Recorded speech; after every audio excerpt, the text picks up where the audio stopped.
प्रश्न आज हम उठाएंगे उपन्यासों से। सबसे पहले आप लोगों ने जो कुछ पढ़ रखा उसी से उठाएंगे, ठीक है। एक प्रश्न उठा रहे हैं हम कि गोदान अपने समय का नहीं, आने वाले समय का एक चित्र प्रस्तुत करता है। प्रश्न क्या है? प्रश्न लिखो, गोदान अपने समय के ही नहीं। प्रश्न है, गोदान अपने समय का ही नहीं, अपने समय का ही नहीं, आने वाले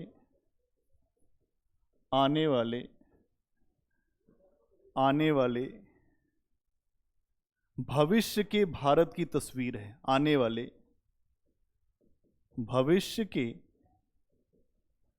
भारत की तस्वीर है।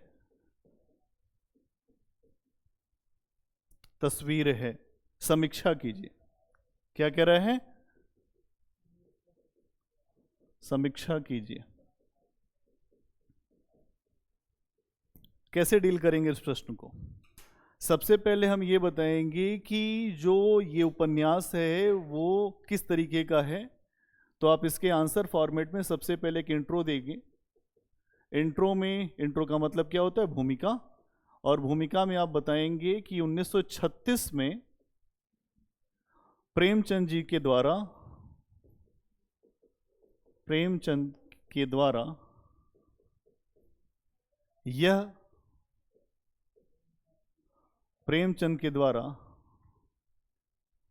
गोदान उपन्यास लिखा गया।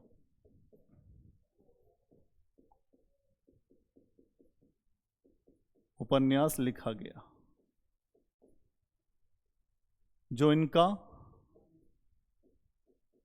आखिरी उपन्यास था, ठीक है। इस उपन्यास को अगर हम देखें तो महाकाव्यात्मक उपन्यास भी माना जाता है। महाकाव्यात्मक उपन्यास भी माना जाता है।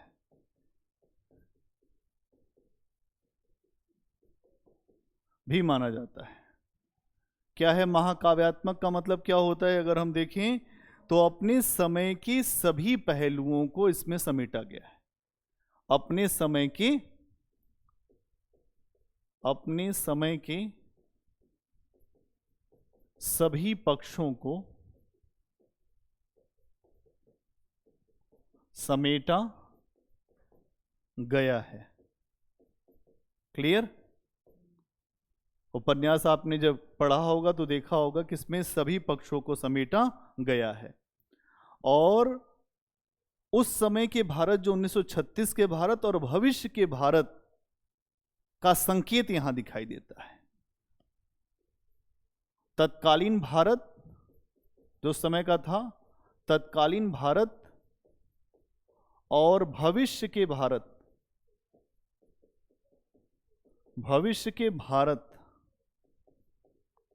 का संकेत हमें दिखाई देता है।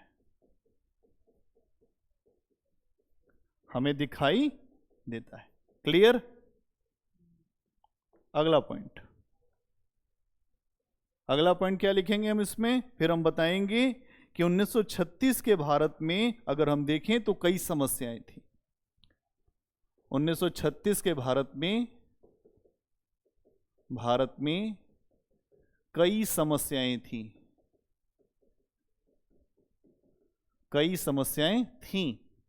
जो इस उपन्यास में हमको दिखाई देती हैं।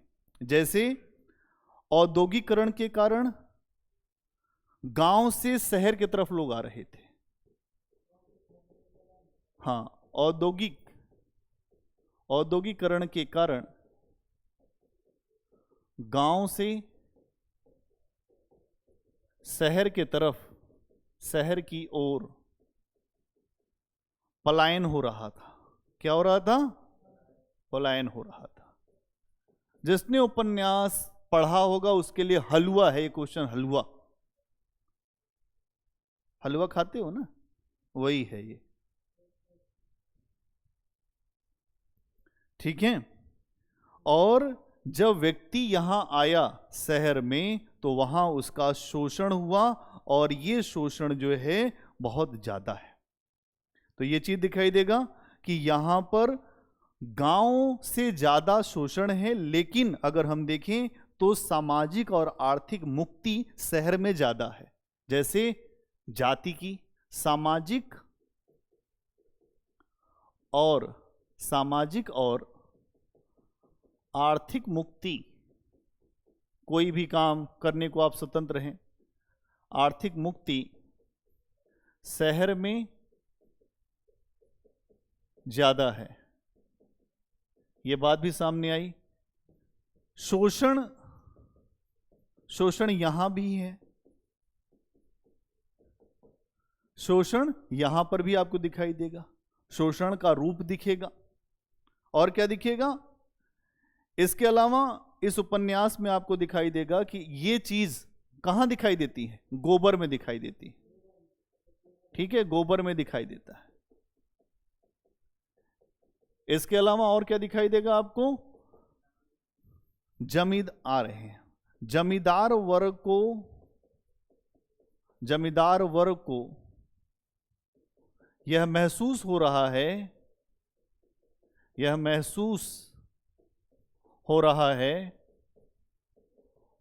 है कि उनकी सत्ता जाने वाली है। जैसे राय साहब का कथन है ना, राय साहब का कथन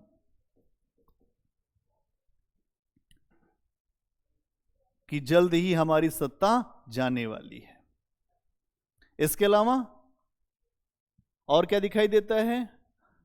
सांस्कृतिक परिवर्तन भी दिखाई देता है। सांस्कृतिक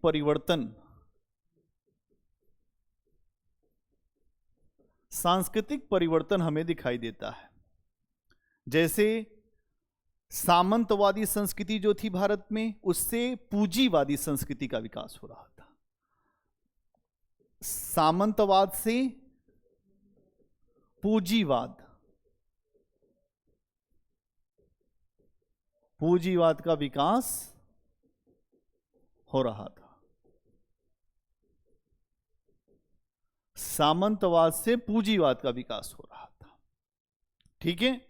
और अगर आप देखेंगे तो सामंतवाद जिस मूल्य को लेकर चलता था, चाहे वो धर्म थी, चाहे वो बिरादरी थी, चाहे वो मर्जात थी, चाहे वो संयुक्त परिवार था, वो सारी चीजें अब उनका महत्व टूट रहा था। क्या क्या? धर्म, बिरादरी,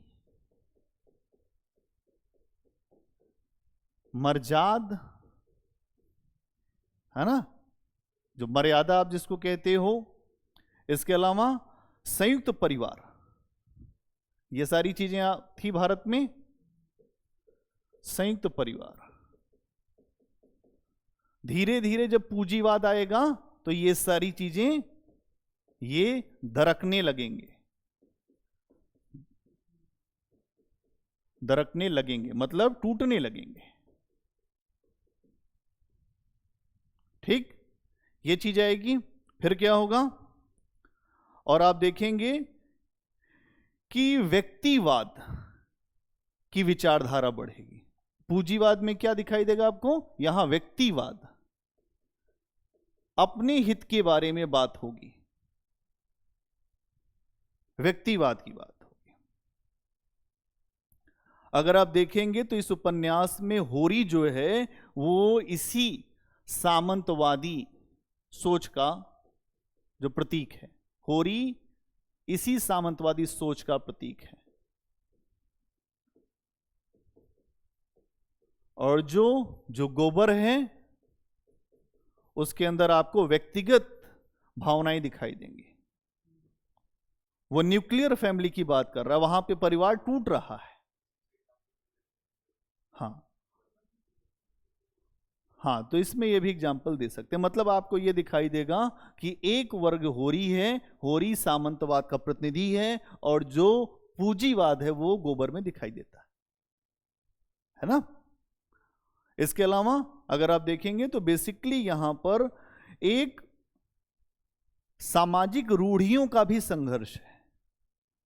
होरी जहां सामाजिक रूढ़ियों से चिपका हुआ है, वहीं गोबर धर्म, जाति, मर्जाद से बाहर निकलने की छटपटाहट है गोबर के अंदर, यह चीज दिखाई देगा। इसके अलावा इस उपन्यास में अपने समय की जो परिस्थितियां हैं, उसके अलावा आने वाले भारत की तस्वीर भी है।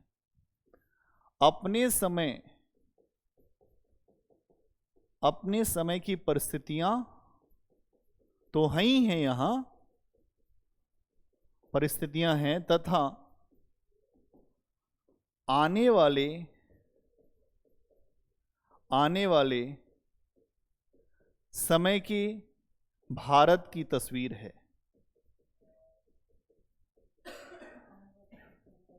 मतलब भविष्य का भारत कैसा होगा, इसकी भी तस्वीर है। इसीलिए यह रचना कालजयी है, काल पर भारी है। यह 1936 की रचना नहीं है, यह पूरे भारत के भविष्य का, भारत के उस समय का, समाज का सब सारा रूप प्रस्तुत किया गया है, सबको बेहतर तरीके से प्रस्तुत किया गया है। ठीक है। इसके अलावा हम और क्या देखते हैं यहां पर, एक देखें तो यहां पर नारी चेतना भी हमें दिखाई देती है। और क्या दिखाई देती है, इसी में अगला पॉइंट बना ले, नारी चेतना। नारी चेतना भी हमें यहां दिखाई देती है।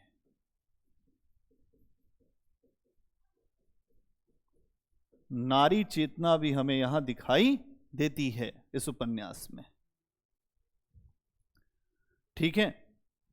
और अगर आप देखें तो मिस मालती के रूप में वो चेतना आपको साफ साफ दिखती है। तो मिस मालती का उदाहरण अगर आप देना चाहें, मिस मालती के रूप में और क्या दे सकते हैं। इसके अलावा जो गोदान में जो पूंजीवाद दिखा, जो बाजारवाद दिखा, वो आज के भारत में भी हावी है। इस उपन्यास में जिस पूंजीवादी व्यवस्था का रूप दिखाया गया है,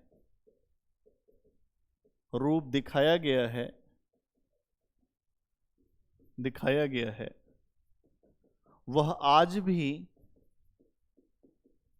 हमें बाजारवाद, उपभोक्तावाद,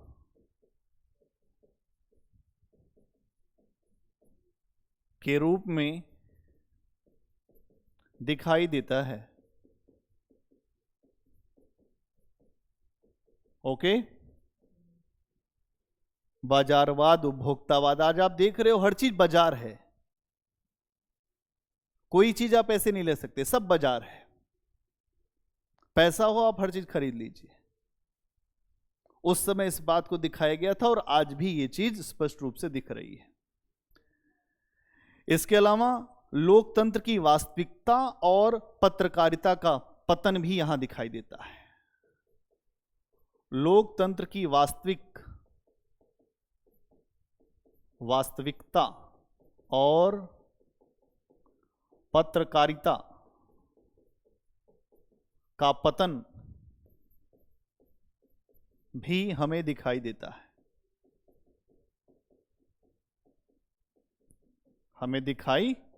है। इस उपन्यास में हम देखते हैं तो जो लोकतंत्र है वो क्या है, पूंजी तंत्र है। जिसके पास पैसा है वही लोग व्यवस्थाएं चला रहे हैं, इसका भी यहां पे उल्लेख किया गया है। एक व्यवस्था अंग्रेजों के हाथ से पूंजीपतियों के हाथ में चली गई, इसका भी दुख दिखता है। और आज भी कुछ आरोप लगाए जाते हैं कि लोकतंत्र का मतलब पूंजी तंत्र ही है। भाई जिसके पास पैसा है वो राजनीति मैनेज करता है, वो सिस्टम मैनेज करता है, वो व्यापार को मैनेज करता है, वो अपने हिसाब से मोनोपोली बनाता है, किसी और को जीने नहीं देगा। होगा कि नहीं होगा? तो ये चीज भी आपको दिखाई देगी। अगर आप देखोगे तो ओमकार नाथ के एक व्यक्ति हैं जो पत्रकार, उनका रूप यहां पर दिखाया गया है। और ये केवल उस समय के पत्रकारों का रूप नहीं है, आज के भी जो पत्रकार हैं उनके साथ भी ये चल रहा है। मतलब ओमकार नाथ जो हैं वो ओमकार नाथ, आज के भी अगर आप पत्रकार देखो तो उनमें भी कहीं ना कहीं ओमकार नाथ छुपे हुए। पत्रकारिता भी बिकी हुई है, पत्रकारिता भी अपने तरीके से एक मेरे ईमानदार हो जाने से क्या होगा, ओमकार नाथ कहता है, व्यवस्था तो नहीं बदल जाएगी, मैं क्यों ईमानदार बनूं। आज यही बात चल रही है। ठीक है, इसके अलावा हमारी लोकसभा देखिए, आप राज्यसभा देखिए, तो वहां पर अधिकतर जो आपको जो सांसद दिखाई देंगे, या हमारी जो विधानसभाएं हैं वहां जो सांसद दिखाई देंगे वो करोड़पति अरबपति दिखाई देंगे। और जब ये हम देखते हैं कि वहां बैठने वाले जो लोग हैं, जो सांसद हैं, वो करोड़पति हैं, अरबपति हैं, तो इस व्यवस्था को धनतंत्र ही कहा जाएगा।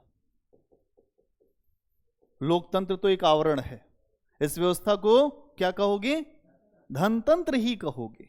वो चीज इसमें दिखाई देती है इस उपन्यास में, जिसका उदाहरण आपको मिर्जा खुर्शीद और मिस मालती के कथन में मिलेगा। जिसका उदाहरण कहां मिलेगा, मिर्जा खुर्शीद, मिर्जा खुर्शीद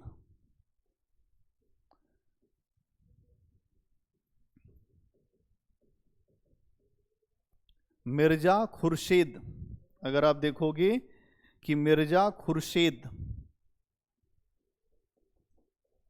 और मिस मालती के कथन में आपको दिखाई देगी बात। ठीक, एग्जाम्पल भी आपने दे दिया, आंसर और मजबूत हो गया।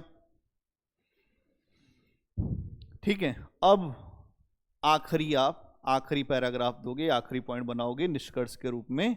वो निष्कर्ष क्या बनाओगे, उस निष्कर्ष में आप लिखोगे कि गोदान में भविष्य के भारत की तस्वीर जो दिखाने का प्रयास किया गया है वो प्रेमचंद की दूरगामी दृष्टि का ही परिणाम है। जो भविष्य का भारत यहां दिखा है, ऐसे लिखेंगे, इस उपन्यास में जो भविष्य का भारत दिखाया गया है, जो भविष्य का भारत दिखाया गया है वह प्रेमचंद की दूरगामी दृष्टि का ही परिणाम है।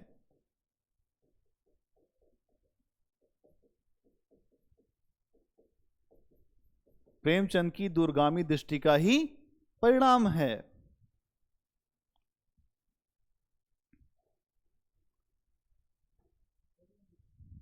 कुल मिलाकर यह कहा जा सकता है कि गोदान अपने समय का ही नहीं भविष्य के भारत की तस्वीर है।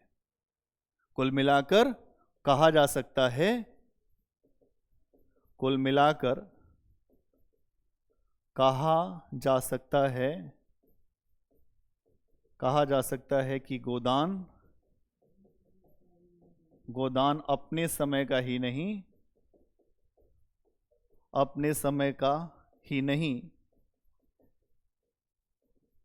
भविष्य के भारत की तस्वीर है। ठीक है, ये है उत्तर फॉर्मेट। तो हमने AWIP प्रोग्राम हिंदी साहित्य में सबसे पहले गोदान की श्रृंखला से प्रश्न शुरू किया कि प्रश्न कैसे लिखे जाते हैं। ये पहला प्रश्न हमने जो उठाया है ये गोदान से उठाया है कि गोदान में प्रश्न किस तरीके से आए हैं और हमें किस तरीके से लिखना चाहिए। क्लियर, बोलो, आया समझ में पूरा फॉर्मेट? 6-7 पॉइंट में आपने लिखा, आंसर पूरा। तो आज के लिए इतना ही। और फिर जल्द ही मुलाकात कल हम करेंगे कुछ और चीज़ों के साथ। Thank you.